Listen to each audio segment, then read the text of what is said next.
Muy buenas a todos, chicos, de nuevo en este repaso que vamos a hacer al tema siguiente sobre la Edad Moderna. Recordar que el tema que visteis o que hemos visto es el inicio de la Edad Moderna, básicamente en Europa, y ahora lo que se trata es de hablar de este mismo periodo con respecto a nuestro territorio, a España y a las conquistas de América. Como veis, pues gran parte de los contenidos que se van a ver entroncan con el tema anterior, puesto que está muy relacionado lo que sucede en Europa con lo que pasa específicamente aquí en España.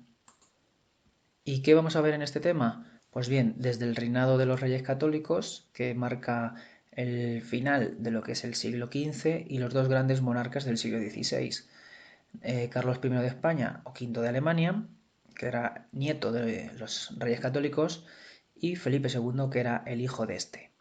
Entre ambos, los dos, serán los reyes del más poderoso imperio que ha tenido España y por tanto el más poderoso imperio que había en el mundo en aquella época. Son los conocidos como el reinado de los Austrias mayores.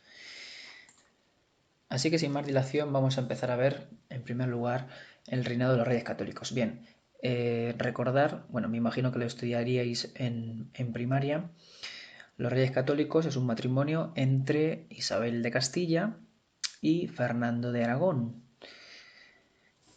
¿Cuándo se casaron estos dos herederos al trono? Bien, tanto Fernando como Isabel iban a ser los futuros monarcas de sus respectivos territorios, no sin antes superar en ambos casos conflictos políticos y civiles en cada uno de sus territorios.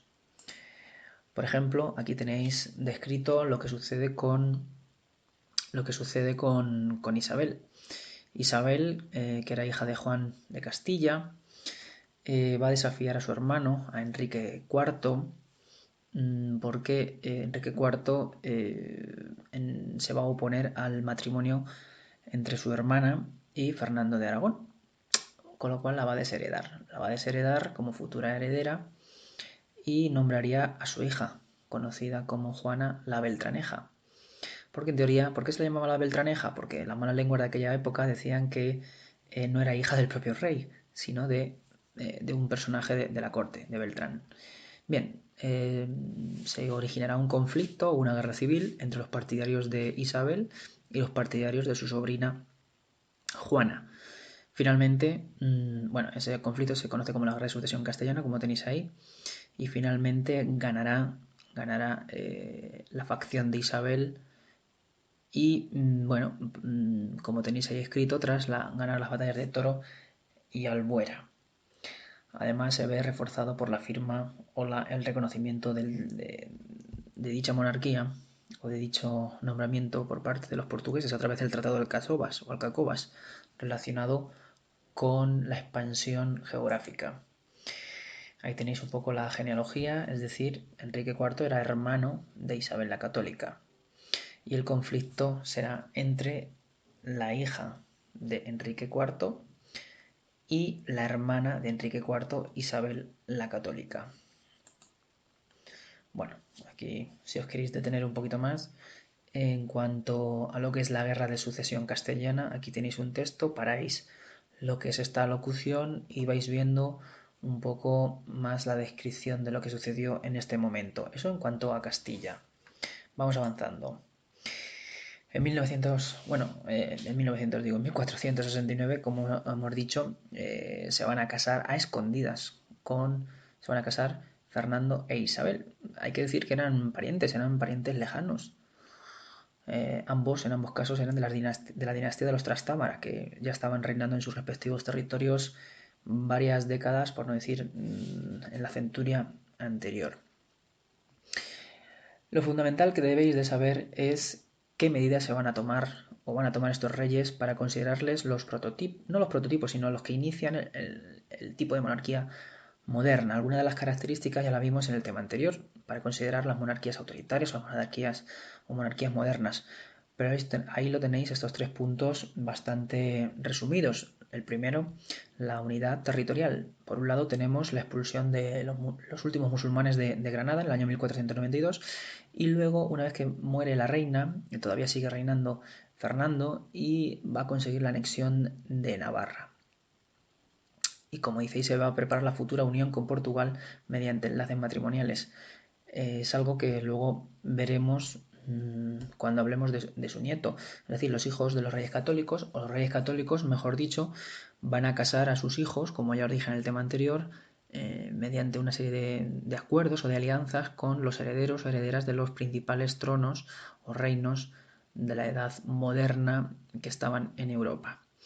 Bien, por lo tanto, unidad territorial o unificación territorial. Por otro lado, unidad o unificación religiosa. Medidas contra los judíos y musulmanes. Bueno, el Tribunal de la Inquisición se pone a trabajar de lo lindo, o mejor dicho, se vuelve a instaurar y se va a expulsar a los judíos y a los sospechosos de prácticas, los sospechosos de no haberse convertido al cristianismo. Y la tercera medida, como tenéis ahí escrito, dice el establecimiento del Estado moderno. Van a imponer su autoridad sobre la nobleza al clero en los municipios, van a nombrar los obispos, van a controlar los bienes de la iglesia, van a implantar los corregidores, que son una especie de enviados por parte de la monarquía.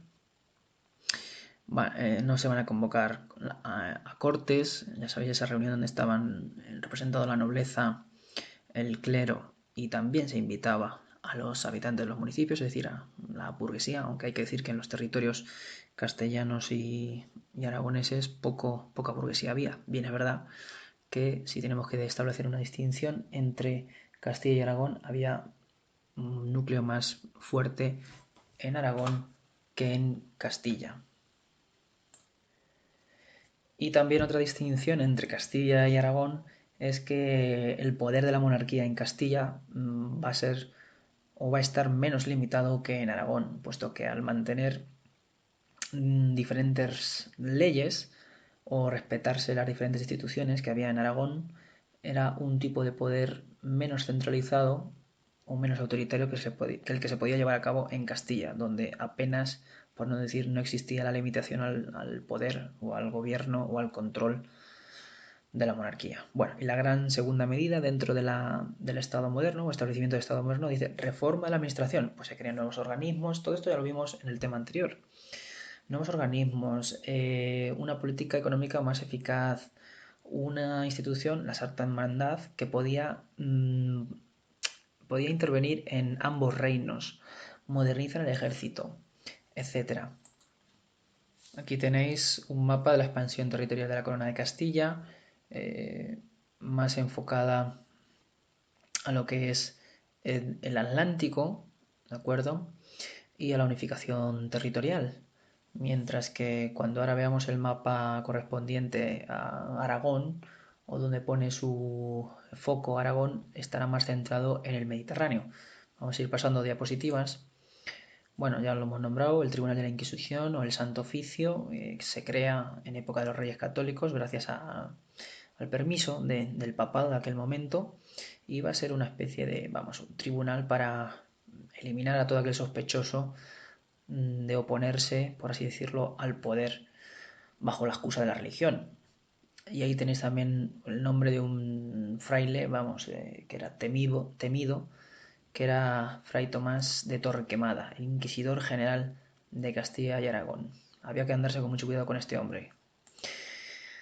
Bien, en cuanto a la política exterior, como decíamos, bueno, pues aparte de las conquistas o de los descubrimientos geográficos, hay que decir que la política que va a llevar a cabo por parte de los reyes católicos con sus hijos, repito, reitero, que es la de casar o establecer relaciones matrimoniales con los principales herederos o casas reinantes en otros países, precisamente para gestarse lo que luego será la gran o el gran imperio español.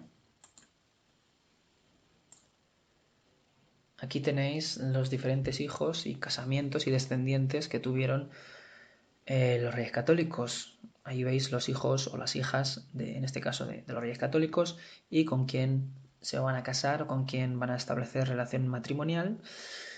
Son las principales casas reinantes. Ahí vemos a Portugal, a Austria o a Inglaterra. nos interesa particularmente el matrimonio entre la hija Juana de Isabel y Fernando, con Felipe de Austria, con Felipe el Hermoso, porque de su matrimonio entre Juana y Felipe nacerá Carlos, que será Carlos I de España y V de Alemania. Por un lado, ¿por qué va a tener esta consideración o esta denominación? Pues porque será Carlos I porque hereda de su madre toda la parte correspondiente a los reyes católicos y hereda de su padre, es decir, de Felipe de Austria, toda la parte concerniente a su abuelo paterno, que no es otro que Maximiliano de Austria. Pero bueno, eso lo veremos ahora a continuación. Como decíamos, bueno, tenemos el siglo XVI con los dos principales gobernantes o reyes, con Carlos I y Felipe II, que es prácticamente el siglo XVI entero. Y luego tenemos los siguientes, Felipe III, Felipe IV y Carlos II, todos son hijos del siguiente, es decir, Felipe II es hijo de Carlos I, Felipe III es hijo del Felipe II y así sucesivamente. A los dos primeros, como tenéis aquí, se les conoce con el sobrenombre de los Austrias, los Habsburgo mayores, por ser la época de mayor esplendor, y a los tres siguientes, en el siglo ya XVII, se les conoce con el nombre de los Austrias menores, porque progresivamente España va a ir decayendo a nivel internacional.